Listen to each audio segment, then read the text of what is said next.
Welcome, Hey, Nino. everybody, to the Finding Financial Fitness podcast. I'm your host, Nino Gonzalez, and I'm with my co-host today, Pei Chen. Pei, how you doing? I'm doing great. It could be finding financial fitness or finding financial freedom. Either That's way. that's the goal. That is actually what we're trying to explore with this podcast, which today we're here for our intro, and we're just talking about what are we trying to do with this podcast, who we are, why do we have credibility to host this podcast, and what do we ultimately aim to achieve. So, Pei, let me ask you, who are you? Who is Pei, and what does Pei have to bring? I'm the new, I would say, millionaire next door. Well, I would like to call myself a quiet millionaire, not flashy, just an ex school teacher who found a way to leave the school setting where I wasn't feeling fulfilled or happy. And I've always looked for better things or things that will allow me the freedom to pursue what I'm really passionate about. And that took a long time. It's a little bit of a journey. I obviously wasn't teacher from day one. I had many different experiences from just straight up sales to starting my own business. I owned food trucks at one time in my life. I had laundromat in my life. I owned a college planning franchise at one time in my life. Just many different things, but always on that journey, looking, looking until I found something sort of like that formula, and it clicked and it worked. And I'm sure everybody have different formulas, right? You have the different journey as well. So tell us a little bit about, you know, how you became so accomplished at such a young age, and a little bit about your journey. Yeah, you mentioned Millionaire Next Door. I remember that was probably one of the first books that I read. Of course, after the book that we all start with, right? Rich Dad, Poor Dad. And I remember reading The Millionaire Next Door and thinking about what a millionaire actually was. I remember growing up, millionaires to me seemed like, okay, well, you're only a millionaire if you have flashy items, nice cars, you're flying all over the place, and thinking, well, being a millionaire is not achievable for me. I was a dietitian by trade, and I always wanted to make an impact on the world from a health standpoint. I thought, let me take care of my own health, and then let me help people take care of their health.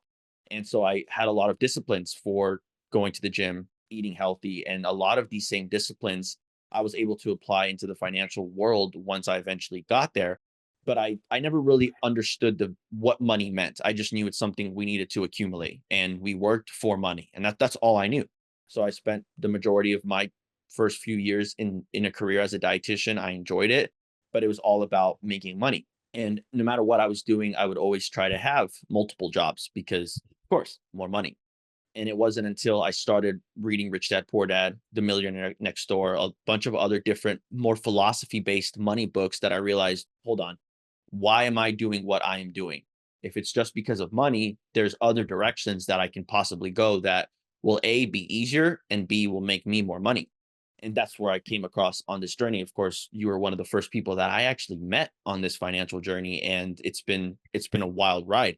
And I think for us, specifically the last couple of years, the journey that we've been on, both individually but also collectively, has kind of led to this podcast and what we're aiming to do with this podcast. Yes, we want it to be a financial education or a financial resource, but there's also that second component, right? Which is the health component to it, which is, okay, well, how can we use the money we have to take care of our health and also use the health that we have to enhance and have a better quality of life. So kind of going into the deeper meanings of what it means to have money and why we're chasing money, why we want money, and maybe give people different perspectives. So I'm curious, what for you, what is something that you're thinking, or what's one of your main aims for this podcast?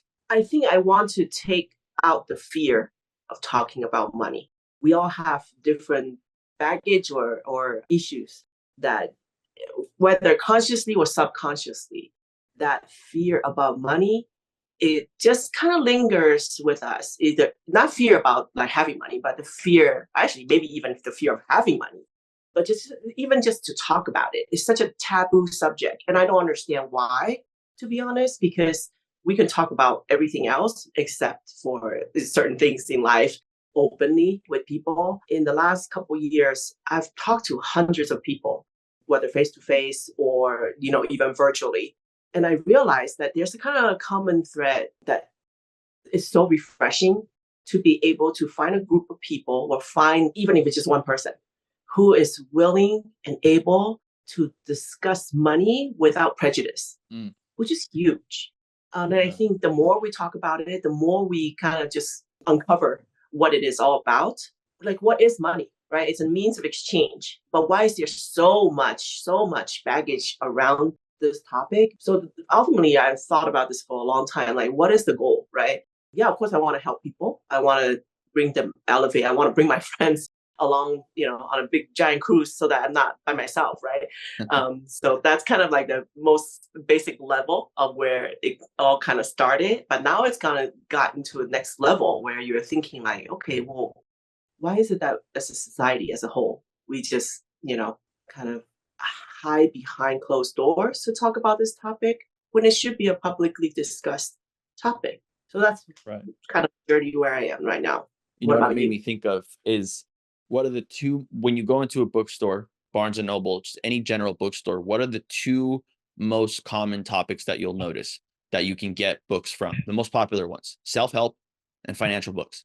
Mhm. And there's thousands, millions of podcasts, websites, videos out there on the internet and on books talking about how to make money and how to improve your health, how to improve your wealth, how to improve your health. But a very, very few of those books and podcasts, and some do, of course, don't talk about the why.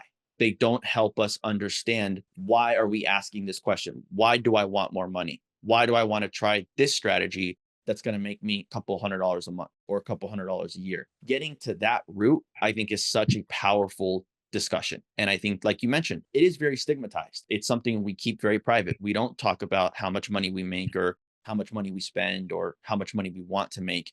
It's something we internalize. And as a result of that, because we don't feel comfortable talking to people, then we have to internalize it, and we have to look at our own expectations from what society has deemed acceptable when it comes to money.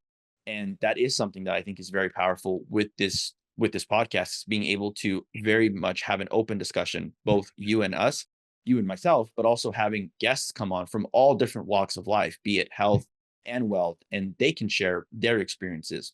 I think something that is so important is the fact that everybody at every model of life, whether you have a couple of dollars saved up, don't have any money saved up, have millions of dollars of savings, all of that can be wrapped up into what we're trying to aim. That this is a podcast and a platform that we can talk to people and meet people where they're at to really give good information.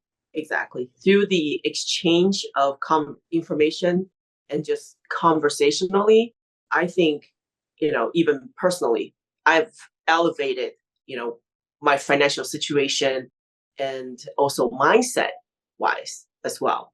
So it's extremely powerful. One of the huge things that most of the gurus out there will talk about is the mastermind. And that for me is one of the key components of becoming, on your journey, on anyone's journey, is to find that group of people that have the similar interests, similar focus, and who's not going to judge you.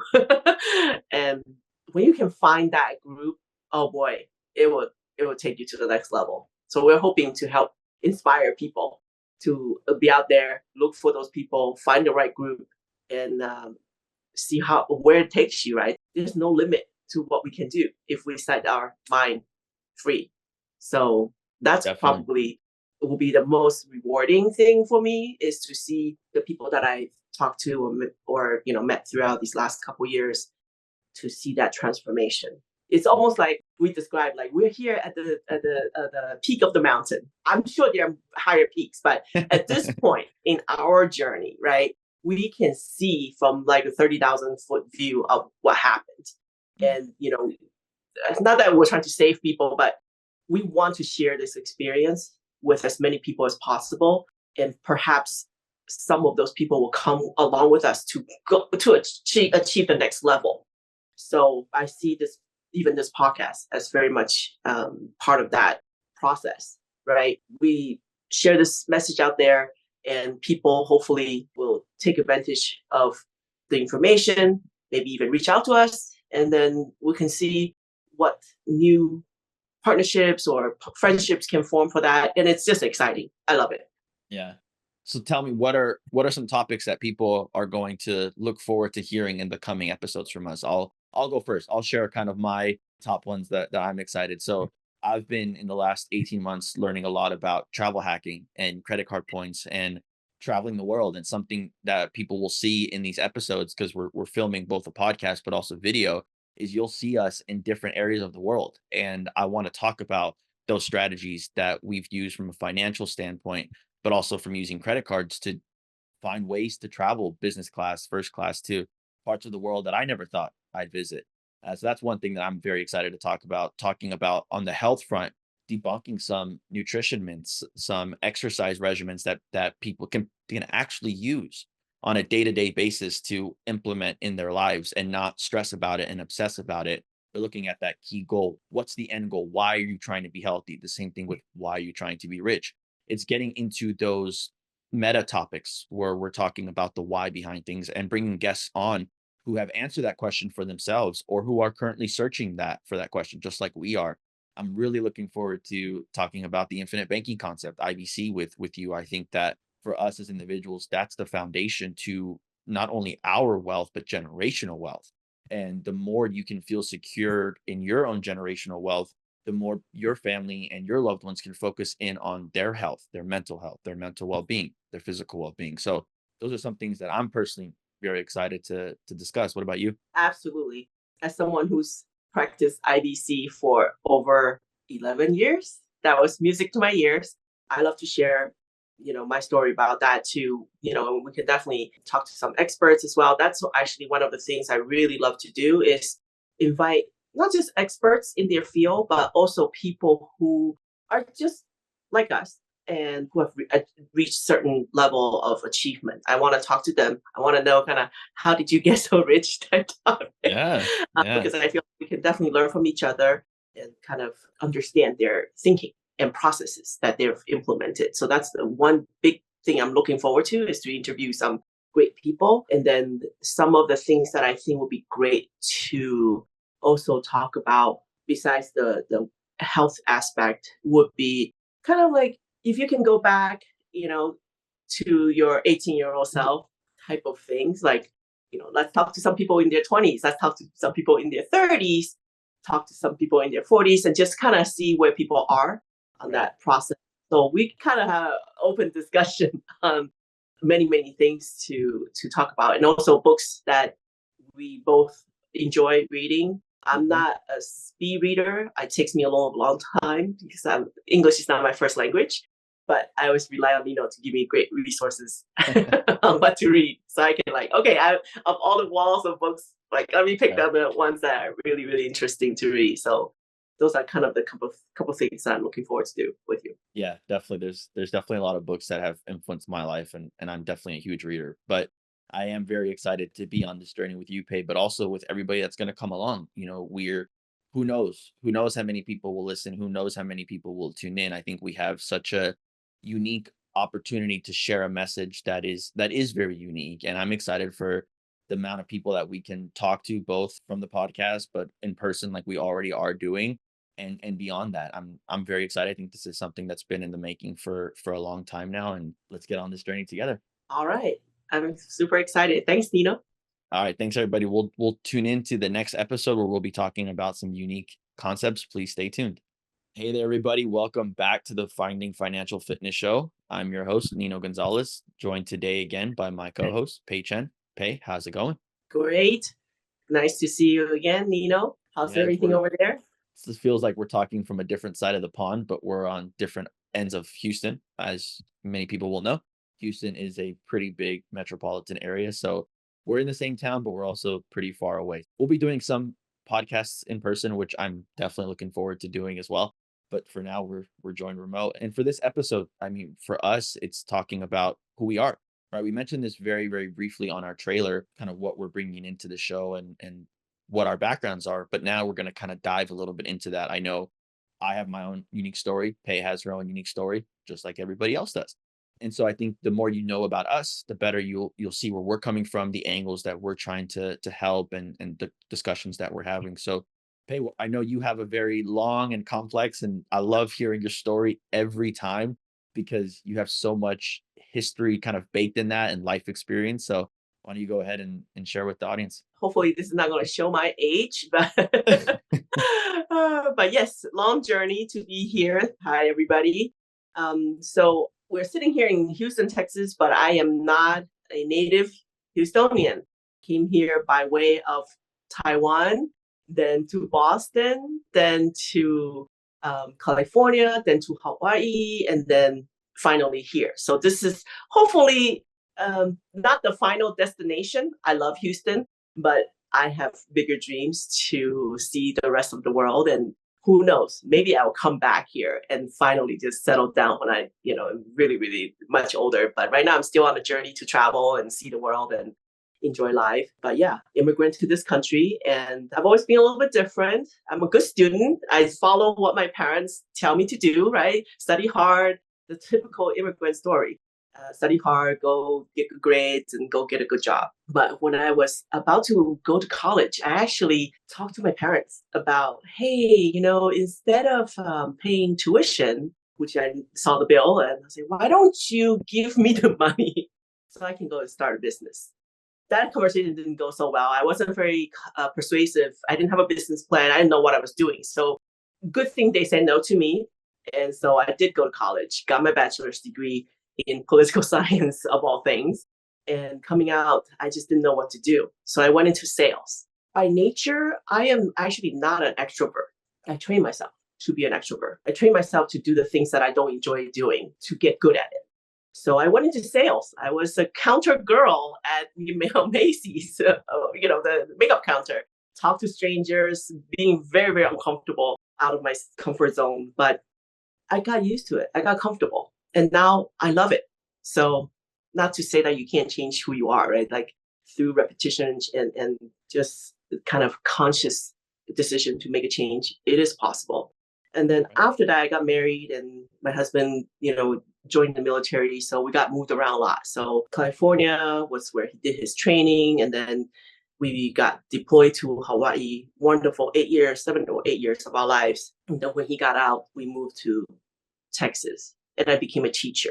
But throughout this journey, the underlying theme has always that little bug of entrepreneurship has been there. And the reason why was because I read this book, somebody, I don't remember who it was, Rich Dad Poor Dad, shared that book with me.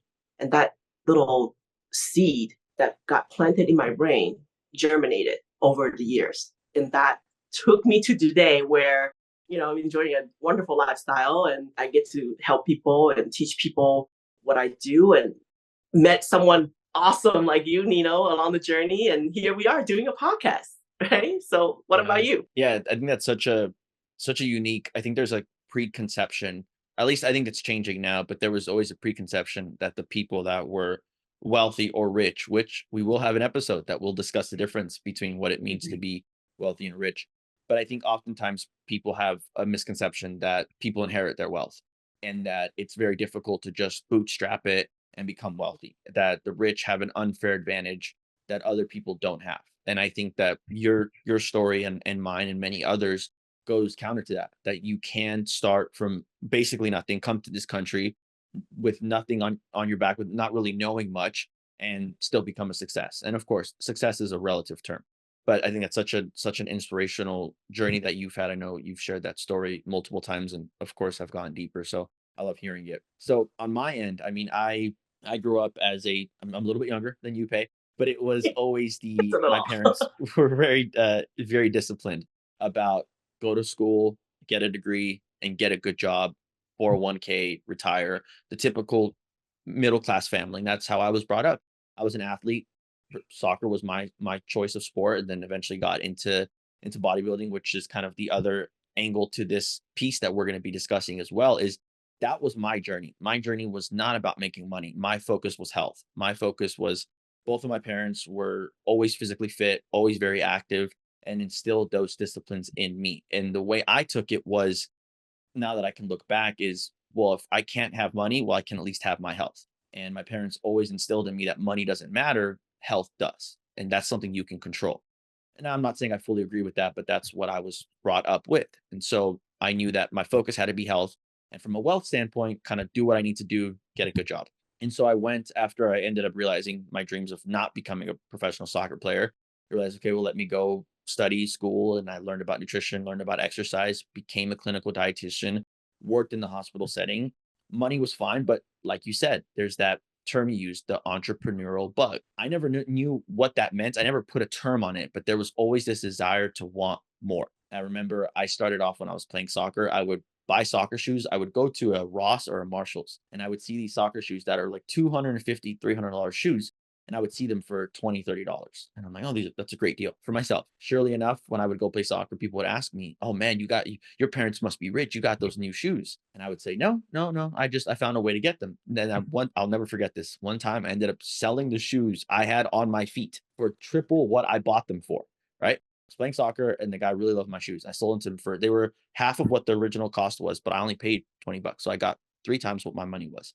And I thought, oh, this is easy. I can just go buy shoes and sell them. Little did I know that that was what was deemed quote unquote flipping or arbitrage, which is now very popular. But that was kind of my first taste of it. And ever since then, I would always try to find ways to make money, not really understanding why. Well, surely enough, I got into one job as a personal trainer at a local gym here and I met a really good friend of mine now who did tell me about Rich Dad Poor Dad, and I heard about it from one of my clients. And I never read it because at this time I was a reader, but I was more personal health, personal development, not really finance books. But eventually I picked that book up and I started reading it. And then, like you said as well, that kind of planted the seed in my mind of, whoa, well, hold on. There's a different way to go about doing this. And at the same time, the book that I read after that was Atomic Habits by James Clear, which is a very interesting book about improving your life, right? How small habits can make a mighty difference. I think that was such a powerful book. Those two go hand in hand. If you can change your habits, those same habits, and this is where the health and the wealth component link up, the same habits and the same disciplines that you need to become successful making money and in wealth are the same disciplines required to become physically fit and have a healthy and fulfilling life. I was already implementing those health disciplines, eating healthy, training, waking up at a certain time, eating at certain times. Well, if I just took those disciplines and applied it to wealth, well, I figured why not? And that's what I did. But I continued to keep my same training journey, my health journey. But then I started putting this into wealth. And sure enough, I started finding new ways. I started reading new books, meeting new people, talking about masterminds. And from there, it just kind of took off. I took the disciplines that I had from the health field and working to put it into wealth. And we got to a successful point, the two of us. And then it started looking back and it was, okay, well, why do I want the things that I want?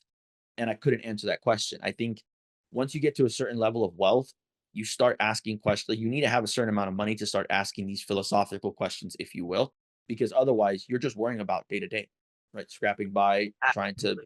trying to pay for your bills. You're not worried about how can I be happier, right? And it takes a certain level, and that's what I think a big part of this show is you and I discussing what we've learned and sharing that with people at all stages of life. Because no, you don't need to be wealthy necessarily to ask those questions. In my opinion, the sooner you ask those questions, the sooner your goal becomes clearer, right? If you have a goal and you have an end destination, you can very well map out your journey and get there in an efficient and safe way, not flying down the road, right? And that's what I say that, when I was talking about myself, I feel that I'm the oddball a lot of times because we've been trained, I think, from very young age to not question things, to not ask questions.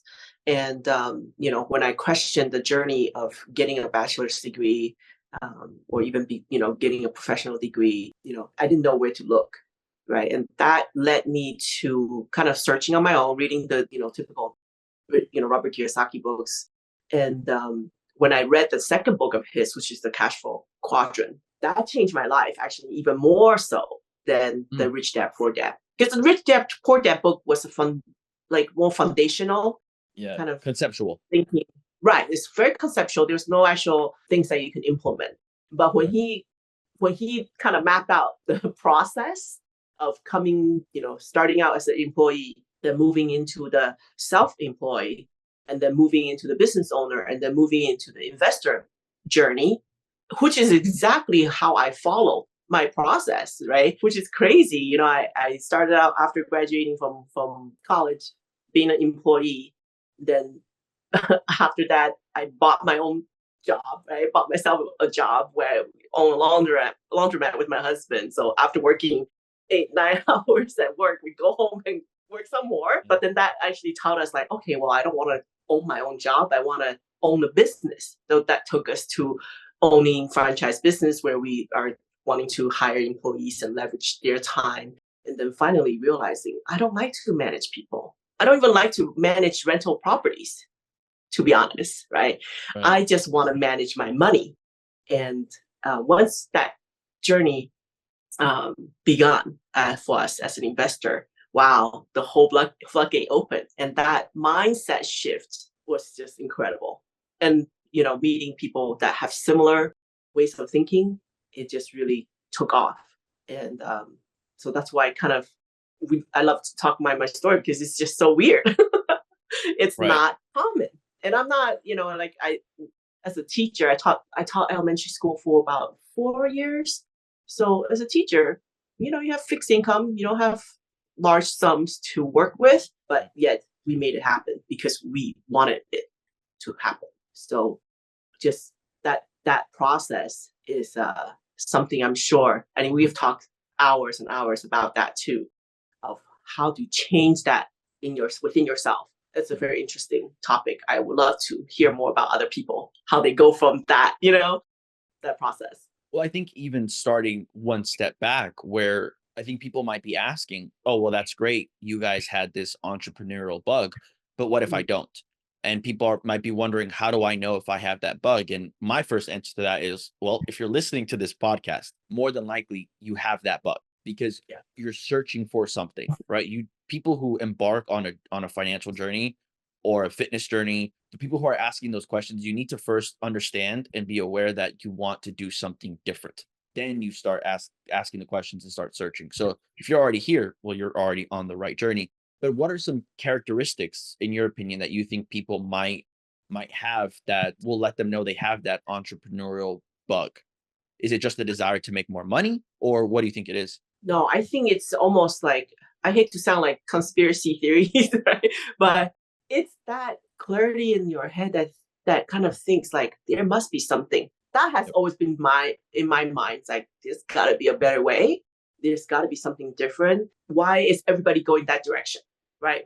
Is it true if everybody's choosing to go into these, professions, you know, is that the best thing? Right? Or is that a short-sighted? So it's that curiosity and that ability to question things, not taking what the textbook tells you as fact, right? Right. And just always be a little bit of a brat in a sense, like why do I have to why do I have to go to bed at 9 o'clock?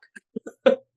Justify it and let me see if that's what I wanted to do, right? Or is that really good for me? Let me do the research. So it's a little bit of that rebellious, I thinkness in people that you have to have. So maybe that kind of correlates with entrepreneurials, right? Like Sure. if you're entrepreneur, you are thinking outside of the box. You don't kind of accept the norm. So I think we all have that a little bit in us, right? Because if you look at the little kids, they're curious and you have to Exactly. tell them no so many times before they will listen to you. I think we're the same, right? I asked to start my business. I was told no. I kept trying. I didn't give up, right? So that I think a little bit of that in everybody. You just have to find people who encourage you and foster that Wow. for you. Yeah. That's that's such a good point. I remember I read a book, and it's the name is escaping me, but the way you brought it right now, I think talking about children, right? As children, we're always asking questions. We are always we're wanting to know more. And you see a kid playing that you tell them to do something, they want to know why. Why can't I do this? Why can't I do that? What changes from to make a kid stop asking the why question? Well, it's parenting, right? Mm, You as a parents, you try to give the answers to a kid. You try to say, here's why.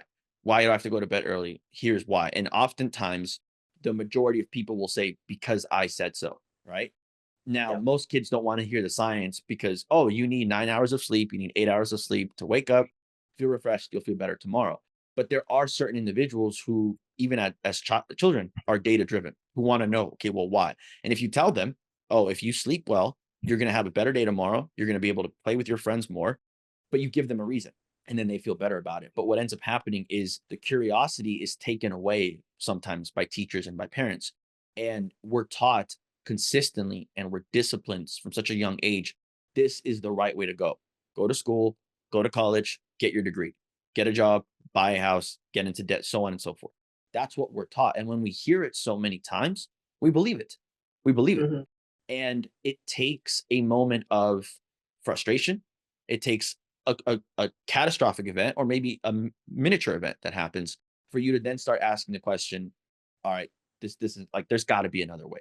The moment you start telling yourself there's got to be another way is when you start the exploration journey. And that's both, again, I go back to the key component, the growth, both financially, but also from a health perspective. I've met many people who cannot get up a flight of stairs, and they have been doing this the last decade of their life. But it isn't until there's one set of stairs that their grandchild or their child went up and they couldn't go up and they feel like, man, this frustrates me. And they say, there's got to be a different way. I've tried different diets, I've tried different things. There's got to be a different way. And it takes that failing to ask the question to then propel yourself forward, which I think is so powerful. And multiple people will ask that question. And at different, we talked about kind of the lifespan, right? Different phases. You might ask yourself that question in your 20s, but you're not ready to hear the information in your 20s. It might take until you're in your 30s to read the same book. I remember I read Rich Dad Poor Dad the first time and I thought, oh, this is great. But then it was analysis paralysis. Then I read the book again and I realized, oh, now I need to read Cash Flow Quadrant, like you mentioned. I was an employee at the time. Well, that's when things started propelling forward. So that's such a unique connection that I think you made about with children and kind of and how we're taught. And of course, who better to know than a school teacher, right? As parents, I have a daughter, so she's a teenager now. So as I always tell her, like, you were not born with a instruction manual. I'm doing the best that I can. I really don't know what I'm doing, to be honest, right? But I'm always just trying to figure out, like, okay, well, when I was your age, and what I wish I had known, and it's hard to balance, right? I don't want to be, reliving my life through her, which is a huge temptation, right? I'm like, oh my God, go to this school. I love this school, but it's her choice. So we have to like learn to scale back a lot. Right. But ultimately, I want to, we're talking about this whole thing. Like, we're here on earth for everybody has a purpose, right? And we kind of spend the majority of our time in our youth, first of all, not even realize that we need to find a purpose. You're just kind of doing your thing, routine, pay bills, and doing what others are telling you to do. And when you really think about it, like say we can live till 100 years old. The first quarter of our life is doing what other people telling us to do, Sure. following directions, right? And then we get to our mid 20s and 30s and whatnot. That's kind of our really like golden years where we are in control of ourselves. And this is when we can acquire the knowledge that we now choose to acquire. We can choose who we hang out with and spend time with. And this is the part where, your spouse is so important, right? And we know, Mike, and I know Yesenia, and uh, I always look at our spouses and kind of feel bad for them in some They need a way. support group. But I love that they are so supportive, and the reason why we are here today is because of them, right? We got to give them full credit for kind of being in sync with us on this, vibrating on the same level, if you want to say that, right? So I'm just looking forward to like the next, for me anyways, my next 2 quarters left. I have 2 more quarters left. What is that going to be like, right? I'm over the following the rules and doing what they're telling me to do. I've gotten through like, hey, I've found my purpose. I've like gone through those processes and now I've found a system that works for me. I think I'm in the how do I leave that legacy behind stage. So that's where I'm curious to what you want to say about that. Yeah, I think that's a powerful thought to have, knowing about kind of leaving your legacy. And you mentioned kind of splitting your life into quarters, if you will. And I think that everyone's quarters can be different, right? Some people learn young, some people learn later. My takeaway from this episode and just from listening to you is that it can be done no matter what your background is, whether you're born here, not born here, whether you born with money, not born with money, whether you are destined to be a doctor, And then midway through residency, you realize, what the heck am I doing here? And then go back. Of course, it's easier to do it. There's always going to be an easier time, but there's never going to be a better time than now, because that's nothing you can't do until at that moment. So for me, it is powerful. I think that there is always that question that needs to be asked. And I think that's something that maybe people don't ask themselves, which I think should be asked, is why? Okay, I want more, but why do I want more? Okay, there's got to be another way. Why? And typically people will answer that question in the answer of, I want to be happy. And there's nothing wrong with that. But we have to first define happiness. We have to first define success. And I know that we're going to spend episodes talking about what success looks like, what happiness looks like. And of course, at the end of the day, it is all relative, but there are key questions and key components that we can ask and that others can ask of themselves to learn about that. Yeah. And you mentioned relationships, and I think that will be a conversation on its own, both intimate relationships but also friendships, because the people, you were the one that told me this quote before, and ever since then I've never been able to not hear it anymore, about you are the product of the 5 people you spend the most time with. And there's been studies that have shown that if you take the income of the 5 people that you spend the most time with, your income will be an average of their 5 incomes. And that to me is powerful. Like, that is huge to me, that like you're surrounded by that. And now we're talking about wanting to grow individually, but also with our friends, and bring people up to our tiny little mountain. You know, we're not Bezos. Like, they're on a whole different stratosphere, but success is relative. And we've hit what we would define as success in our lives and are able to enjoy the fruits of our labor. And now we want to share that message with others. And the whole point of this episode is to get people to learn a little bit about us. And you and I it's funny when we're together in person and when we take pictures together, you look at and you're like, these people are teaching us about financial literacy. Like, we're all over the place. Like, we're not, when people think of the textbook definition of wealth, they might not think of us. We might not look like the standard definition, but that to me is great. I think that's so powerful. And as we continue to share our backgrounds and our message, we're hoping that people can relate to that. So any final thoughts, any of your key takeaways? Well, this maybe we will discuss further in the next episode. But I like to, I talk about the quarters of our life, but we can even shrink it down even more and just say Yep. every 5 years, right? So if the next, and this is a great question that I heard, which gave me a lot of food for thought, was if the next 5 years was just a chapter in your book of life, what is that chapter is going to be about? I'll take it a step further. What would be the title of that chapter? Because maybe we don't get into necessarily the whole Mm. chapter right now, but if you had to sum it up, and we can ask that question right now, it's a very quick answer. What's the title of that chapter for you? For the next 5 years, my chapter title will be transformation, and we can Big talk word. about that. Mhm. Yeah, I like that. I like that. I know you mentioned your goal for wanting to be financial transformer, right? Right. I love that. I absolutely love that term. For me, it's a tough answer because I wasn't even thinking about this. I asked you off the top of my head, and I didn't even have an answer. I think if I had to put it in one word, it would be the process or the journey.